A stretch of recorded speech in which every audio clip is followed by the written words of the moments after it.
প্রতিবেশীকে বাঁচাতে গিয়ে নিজেই মারা যান হতদরিদ্র রিকশা চালক কাবুল চৌধুরী। সংসারের উপার্জনক্ষম ব্যক্তিকে হারিয়ে 2 শিশু সন্তান নিয়ে দিশেহারা হয়ে পড়েছেন কাবুলের স্ত্রী কোহিনুর বেগম।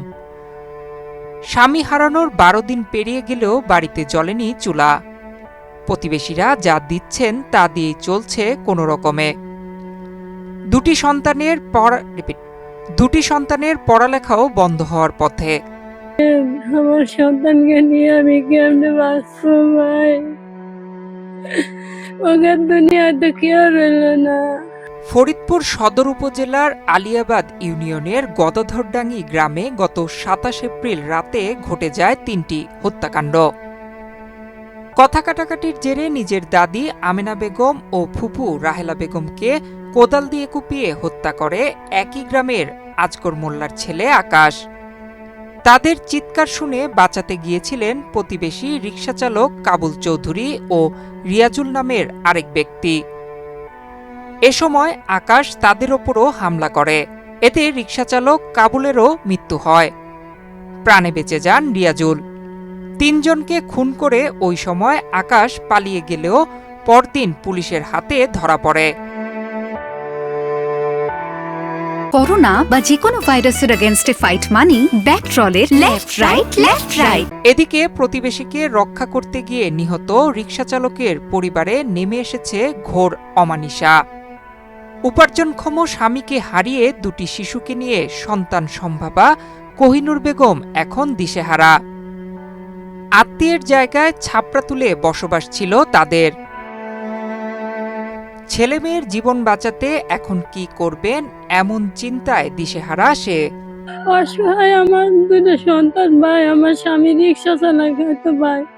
আমি খুব সুখী ছিলাম ভাই, কিন্তু এখন আমাকে দিনে পড়তে ভাই চলে না। যে কেমন আমার 2টা বাচ্চার আমি বাঁচাবো ভাই? সরকার যেন আমার 2টা বাচ্চার সাহায্য করে আমাদের ফ্যামিলিতে, আর আমার স্বামীর হত্যাকারীর জন্য বিচার হয় ভাই। এই আপনাকে আমার চাওয়া ভাই। আমাকে দুনিয়া শ্বশুর শাশুড়ি স্বামী বাপ মা কেউ নাই আমার আপন বলতে, আমার বাচ্চাকে পাশে দাঁড়ানোর আমি ছাড়া ভাই। আপনারা আমারে নিয়ে বিচার দিন, আমার সন্তানকে নিয়ে আমি কেমনে বাঁচবো ভাই? নিহত কাবুল চৌধুরীর বাড়িতে গিয়ে দেখা গেছে অনাহারে রয়েছে পরিবারটি। কাবুল চৌধুরী নিহত হবার পর থেকে আর চুলা জ্বলেনি এ বাড়িতে। প্রতিবেশীরা 2-1 বেলা যা দেন তা দিয়েই ছেলে মেয়েকে নিয়ে দিন পার করছেন। কাবুল চৌধুরীর শিশু সন্তান আনিকা স্থানীয় সাদিপুর স্কুলের 6ষ্ঠ শ্রেণীতে ও ইব্রাহিম সরকারি প্রাথমিক বিদ্যালয়ের শিশু শ্রেণীতে পড়ালেখা করেন। তাদের পড়ালেখাও এখন বন্ধ হবার পথে। অসহায় এই পরিবারটিকে বাঁচাতে স্থানীয়রা প্রধানমন্ত্রী তারেক রহমানের সহযোগিতা কামনা করেছেন। পাশাপাশি হত্যার সাথে জড়িত আকাশের সর্বোচ্চ শাস্তি দাবি তাদের। বাজারে যাইতেছিল, ওই সময় ওই পাশের বাড়ি ওই আকাশ ওর দাদিরে ওর ফুপুরে মানে কুবাই মারছে। ওই সময় জ্বর সাথে সাথে উনিও গেছে ই করবে, জ্বরের সাথে সাথে তার উমরেগঞ্জে মেরে ফেলাইছে। বুঝছেন, খুব ভালো লোক ছিল, রিক্সা চালাই, সংসার চালাইতো। এখন সংসার অসহায় চাই চিনতে খাইতে হবে। আর যদি উপরতে সরকারি সাহায্য করে একটু ভালো চলতে পারবে। এই ছেলেটা খুব ভালো, রিক্সা চালায় খাইতো। ওই পাশের বাড়ি ভেজাল লাগছিল, ওখানে গেছে, তাই ওকে খুবই হত্যা করা হয়েছে। এখন আমাদের সরকার কাছে এতটুকু দাবি, এদের 2টা ছেলে মেয়ে আছে, সরকার যেন এদেরকে একটু সহযোগিতা করে এবং কি এই খুনির জন্য সঠিক বিচার হয়। আমরা চাই না ছেলের ফাঁসি হোক, লাভ জীবন তার জেল হয়ে যাক।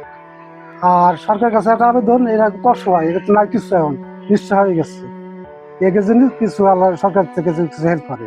এই যে বাচ্চা 2টা, এই বাচ্চা 2টা পড়ানোর তো কিছু দরকার, সে কিভাবে চলবে? তাই সরকারের কাছে চাই যে 2টা পড়াশোনার জন্য সরকারে আমাকে একটু দেয়। হতদরিদ্র ও অসহায় এই পরিবারটিকে রক্ষার পাশাপাশি শিশু 2 সন্তানের পড়ালেখার দায়িত্ব নিতে সরকার এগিয়ে আসবে, এমনটাই প্রত্যাশা স্থানীয়দের। আর 3টি হত্যার সাথে জড়িত আকাশের সর্বোচ্চ শাস্তির দাবিও তাদের। নয়ন বিশ্বাস, বাংলাদেশ প্রতিদিন।